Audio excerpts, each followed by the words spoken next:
Bugunning qishloq xo'jaligini zamonaviy texnika va texnologiyalarsiz tasavvur qilib bo'lmaydi. Kam xarajat bilan yuqori hosil va daromad olishni ko'zlagan fermer albatta texnikalar parkini yangilashi lozim. Mavzu tafsiloti muxbirimiz Azamat Safarov lavhasida. So'nggi yillarda qishloq xo'jaligida mexanizatsiyalash darajasini oshirishga jiddiy e'tibor qaratilayotgani bejiz emas. Chunki bu davr talabi. Yuqori unumli texnikalar dehqonning yumushini yengillashtiradi, kam xarajat bilan yaxshi daromad olishiga zamin yaratadi. Agar viloyat bo'yicha so'nggi 5 yilda qishloq xo'jaligi texnikalari sonini tahlil qiladigan bo'lsak, 26 mingtadan 31 mingtaga yetgan. Davlatimiz rahbarining agrar sohani qo'llab-quvvatlayotgani, yaratib berayotgan sharoit va imkoniyatlari bois fermer va dehqon xo'jaliklariga lizing hamda bank kreditlari o'z mablag'lari hisobidan 4344 ta yangi rusumdagi texnikalar yetkazib berildi. Bular natijasida agrar sohadagi ish unumdorligi sezilarli darajada oshganini kuzatish mumkin. Qo'shko'pir tumanidagi Xonobod Oltintola fermer xo'jaligida o'tkazilgan zamonaviy qishloq xo'jaligi texnikalari taqdimotidan ko'zlangan maqsad ham aslida shu. Germaniya kompaniyasining qishloq xo'jaligi texnika va agregatlari majmui g'allani o'rib yig'ib, peshma-pesh keyingi jarayonlarni davom ettirishga mo'ljallangan.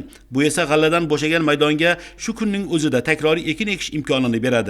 Bu traktorlarimiz O'zbekistonda birinchi kelib kelgan traktorlar.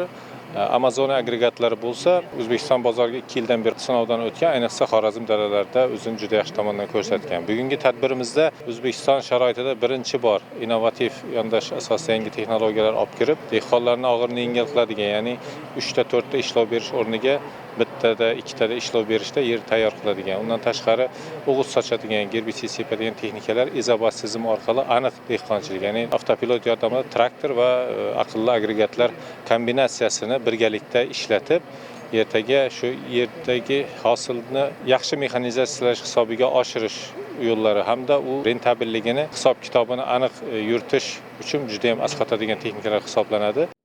Zamonaviy qishloq xo'jaligi texnikalari taqdimoti viloyat tumanlaridan kelgan fermerlarda katta qiziqish uyg'otdi.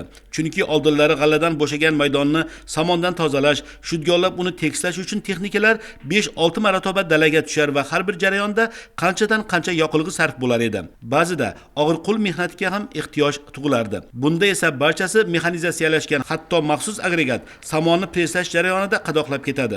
U texnika yordamida prinsiplarga ortiladi. Qishloq xo'jaligida ishlatiladigan eng zamonaviy agrotexnologiyadan biri mana ko'ryapmiz. Bir vaqtning o'zida somondan tozalangan dalani shudgorlab 3-4 ta vazifani bir vaqtning o'zida amalga oshiryapti. Bu demak fermer xo'jaligi uchun, bu qishloq xo'jaligi xodimlari uchun eng bir samarador usul. Nimaga deganda, mana shu 4 ta jarayonni 4 marta o'tish kerak edi fermer. Ya'ni 4 marta mana shu traktorlarga, texnikalarga yoqilg'i quyish zarur bo'ladi. Demak, yoqilg'idan anchagina iqtisod qilish ahamiyatiga ega. Taqdimot davomida barcha texnika va agregatlarning ishlash mexanizmi bilan dala sharoitida tanishtirildi. Foydali ish koeffitsiyenti mutaxassislar tomonidan aniq ma'lumotlar asosida ko'rsatib berildi. Seçen ünlü sifati mesela aldılar biz 2 metre çizil vurardık. 2 metre 3 metre mala bular kesekli olsa bu teknike hem meşini bir ötkende becerikmişlerdi. Çizilden vuradı, özü maladan vuradı, oğuttan bir sepedi, urumdan bir mala ekiledi. Aldığım serkelerden ver iki sifatları başkaça. Traktör çizil vursak bir hektarını 37 serge bir mala getirdi. Ki 2 metre mala vursak 18-20 litre bir hektarın üzerine getirdi. Serke kendi 7-8 litre hektarına getirdi. Ama bunda olsa şunca işlenmesi bir becerdi 20 litre serkenin bir mala çıkıp giderdi. Serkemizden 37 ekonom oldu. Yani teknikemizden ya da işçi gücünden şunca ekonom oldu.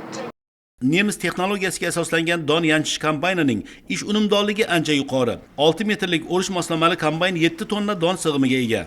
Unumdorligi yaxshi, ertalabdan kechgacha 100 tonna g'allani bemalol o'rib yanchib bera oladi. Bu ko'p xil amallarni bajaradi. Masalan, buğday somon kerak bo'lsa, buğday somon qilib chiqaradi. Somon kerak bo'lmasa, maydalar sochib beradi. Hosildorligimizni yaxshi bo'lishi, yerni unumdorligini oshiradi. Taqdimotda bir vaqtning o'zida bir qancha jarayonni amalga oshiradigan ekish yelkasi, ekinlarni suspensiya qilish va o'g'itlash agregatlari ham amaliyotda ko'rsatib o'tildi. Ishtirok qilgan fermerlar kompaniya vakillariga o'zlarini qiziqtirgan savollar bilan murojaat etishdi. Shuningdek, ushbu texnikalarni sotib olishda qulayliklar yaratish bo'yicha takliflarni ham berishdi.